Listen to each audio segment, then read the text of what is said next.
Fala, meus queridos geografãs, tudo bem com vocês? Estamos aqui para mais uma aula de geografia com os conteúdos do nono ano. Eu sou o Edmar de Figueiredo e esse aqui é o meu canal.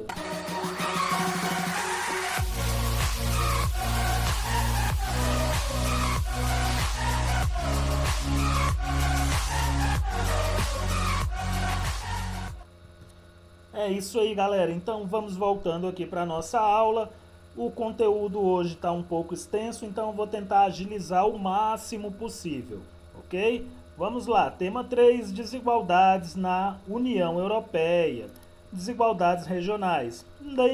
Dentro lá da União Europeia existem muitas desigualdades, tanto econômicas quanto sociais. Tem áreas da região onde você vai ter um maior desenvolvimento econômico e social, e tem áreas que vão estar ali na periferia. As principais áreas de desenvolvimento econômico e social são as áreas que pegam aqui, ó, de Milão, ali no norte da Itália, até o Reino Unido. Só que o Reino Unido está saindo ali da União Europeia, então a gente não vai ter mais essa área se estendendo até ali. Vai chegar aqui até Paris. Temos ainda também alguns polos isolados, como Berlim, né, que é um centro extremamente importante, e temos Amsterdã ali também, ok? Temos ainda outros centros que vão estar muito integrados. É toda essa região mais vermelha aqui, ó, mais escura, laranja escura, não sei, essa cor aqui do mapa que você pode observar. Vai lá do meio da Itália, passa aqui pela Espanha, pega ali Noruega, Escócia, Islândia, enfim.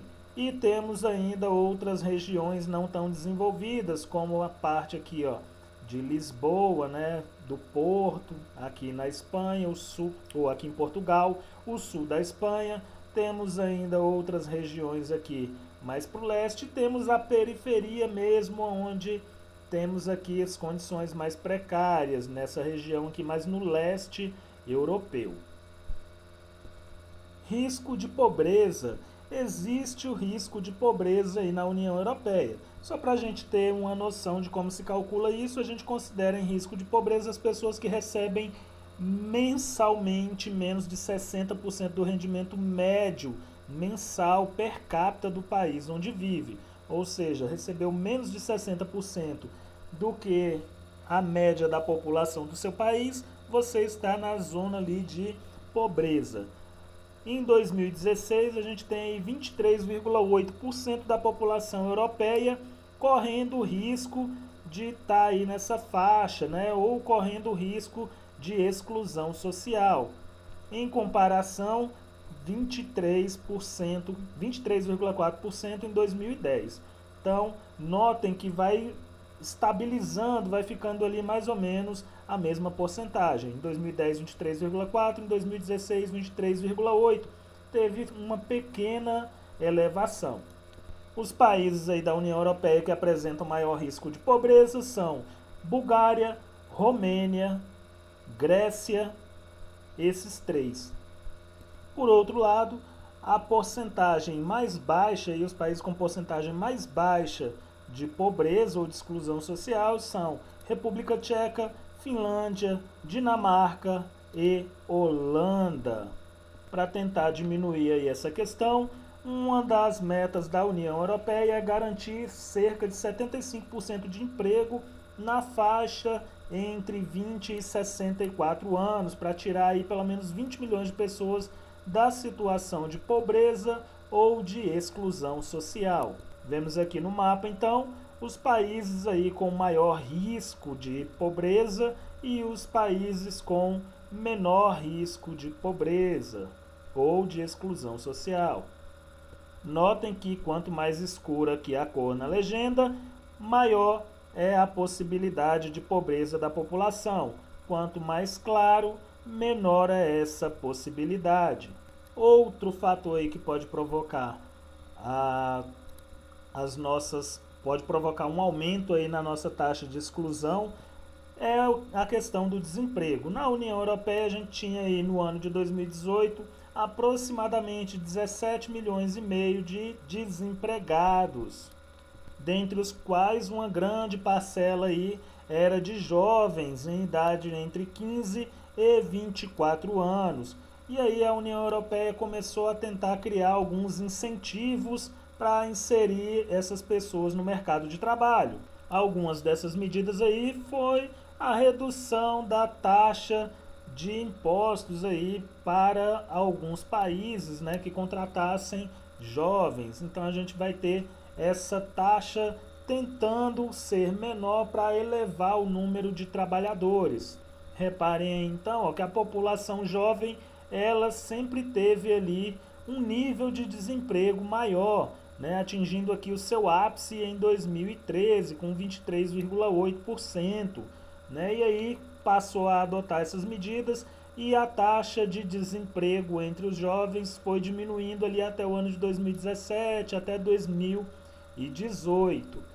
Porém, com essa pandemia que tivemos aí agora, muito provavelmente o número de desempregados na União Europeia vai voltar a crescer.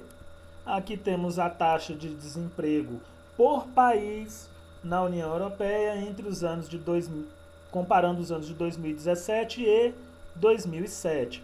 Então, reparem aí que a gente tem aqui um aumento, principalmente na Grécia e na Espanha, né? Grande quantidade de pessoas estão ficaram desempregadas durante esse período. Em contrapartida, temos aqui, Polônia, Malta reduzindo e aqui a Eslováquia reduzindo aí o número de desempregados. Para garantir aí o crescimento da União Europeia, algumas medidas foram adotadas, né? Algumas metas foram traçadas aí. Metas como, por exemplo, garantir que 75% das pessoas entre 20 e 64 anos estivessem empregadas, investir 3% do PIB da União Europeia em inovação e tecnologia, reduzir as emissões de gases do efeito estufa, aumentar a produção de energias renováveis, diminuir a taxa de abandono escolar e combater a pobreza e a exclusão social. De uma maneira geral, isso aí acabou atraindo alguns países para eles se aderirem ali à União Europeia.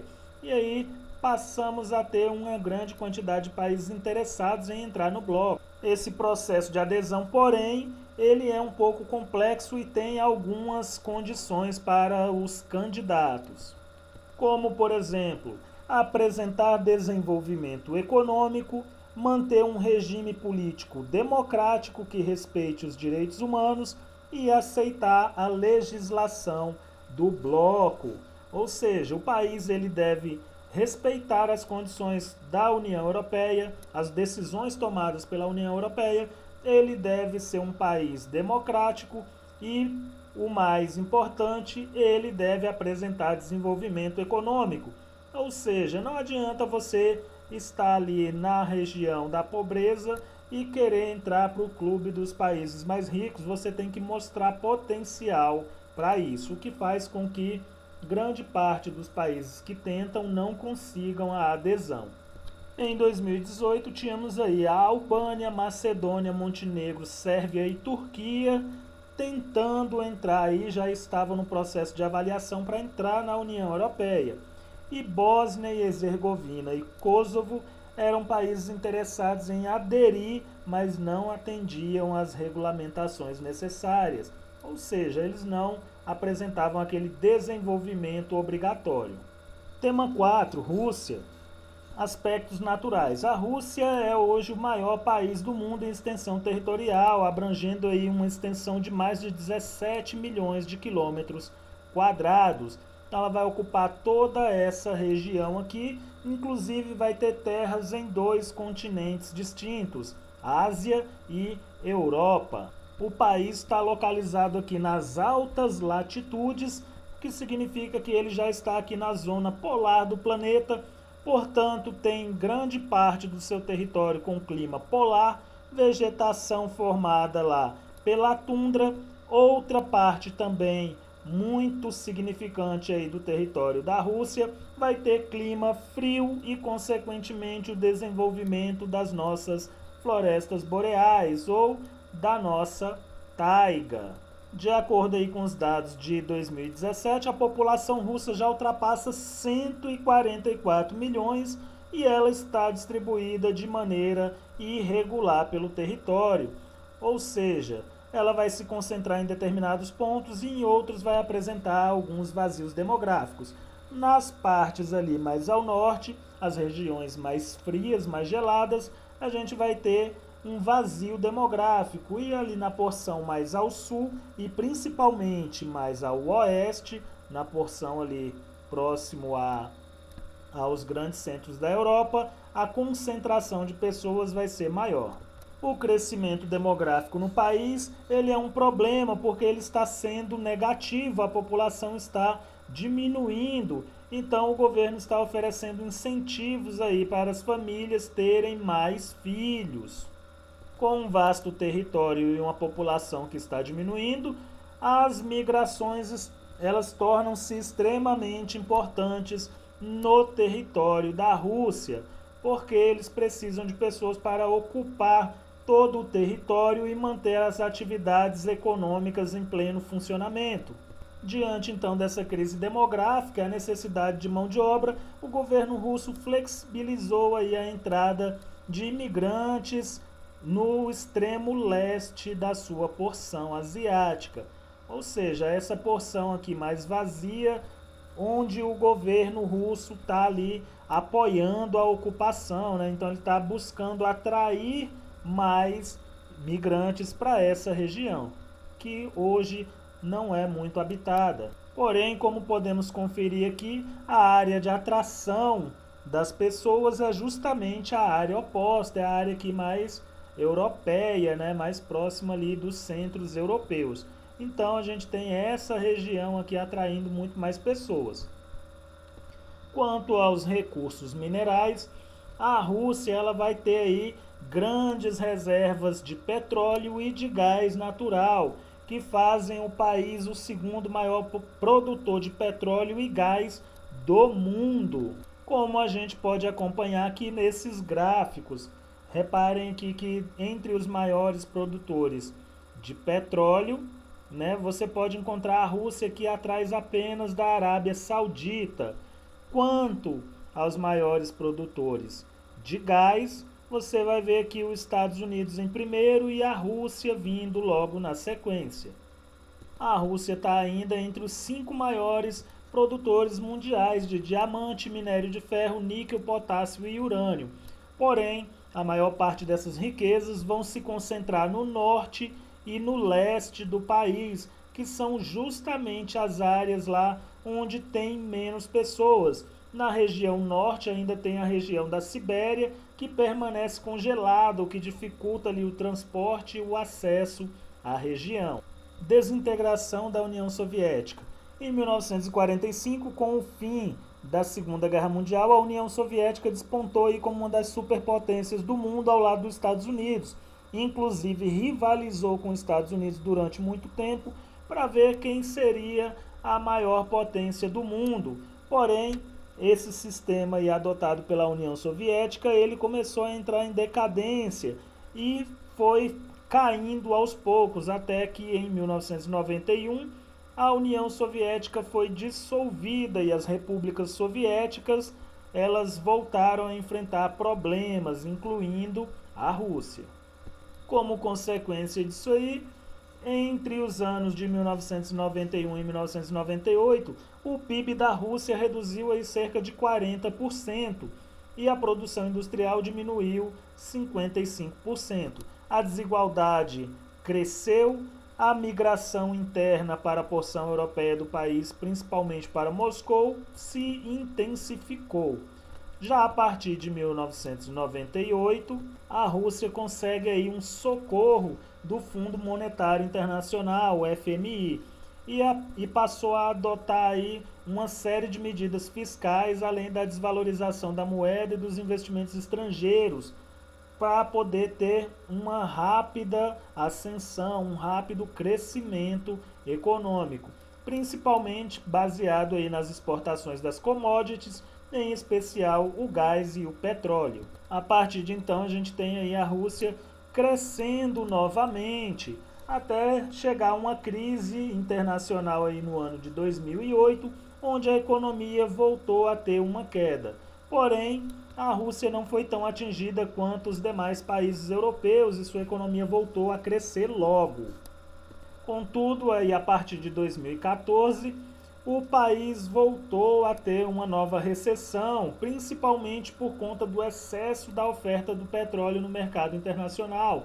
A gente tinha ali os grandes produtores do mundo e também passamos a ter os Estados Unidos produzindo esse material a partir do xisto, o que fez com que o preço do produto caísse muito nos últimos anos.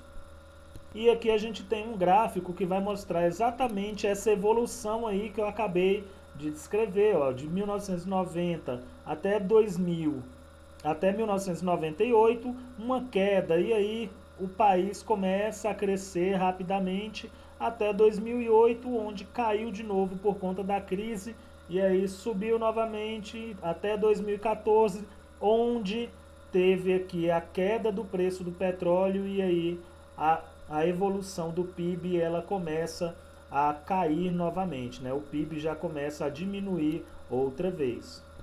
Embora tenha perdido grande parte do poder que tinha nas décadas anteriores, quando a União Soviética imperava, a Rússia ainda ocupa um lugar de destaque no cenário mundial, sendo aí um dos 5 membros permanentes do Conselho de Segurança da ONU, ou seja, ele tem direito a veto, pode vetar ali qualquer questão levantada ao Conselho que não for do seu agrado.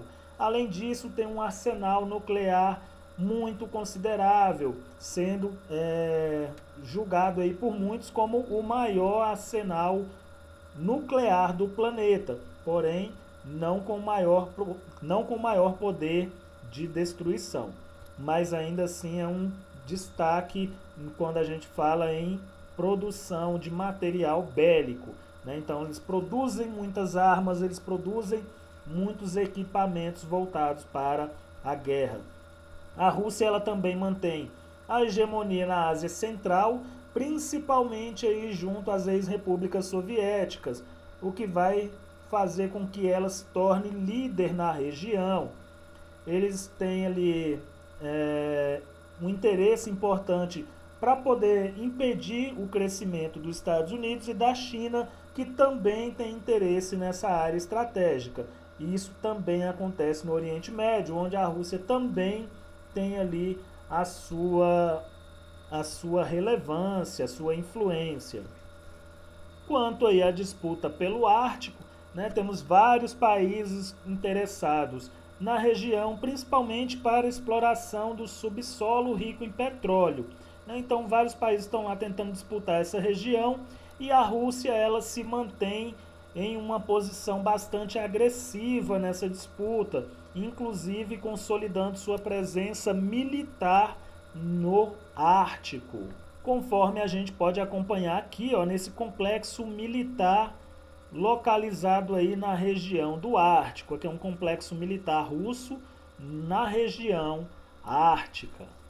Galera, por hoje é só, ficamos por aqui. Vamos deixar aqui uma atividadezinha para vocês fazerem das páginas 390 e 391. Ok? Então ficam aí essas duas páginas de atividades para serem resolvidas. Qualquer dúvida, dá mais uma lida no conteúdo aí do livro. E é isso. Valeu, falou, é nóis. Fui!